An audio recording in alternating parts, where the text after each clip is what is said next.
Pagal kontraktą. Jau galėsim pilnai tą pajūmą įgyvendinti. Dėl to know-how jau gavo, dabar būtų tada nauja sistema. Jo, nes buvo pirminės užduotis pasienis. Tai va, ir esminis dalykas. Tai kažkas skiriasi vieną naktį. Vieną naktį, tai mūsų žvalgams, šiek žemesnė patarnų lygmens, o čia yra gyvūnys, kurie atsivežė pirmą. Ne, čia dabar taip prasme, jis dabar pagal mokslinį darbą siektų kažkokią sistemą.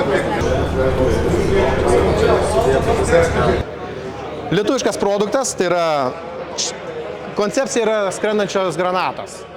Dronas skirtas tam, kad padėti išspręsti tiksliau skyriaus ir ugnies komandos pajėgumus iki 600 metrų, kuriam neįtakoja kol kas šiuo metu esančios mažosios elektroninės kovos priemonės. Jeigu jis ir veikia 900 dažnį, dronas skrenda tam pačiam dažnėje. Ryšio dažnė labai paprastai valdomas, tai yra joystickas, valdymo pultas ir Pascari 6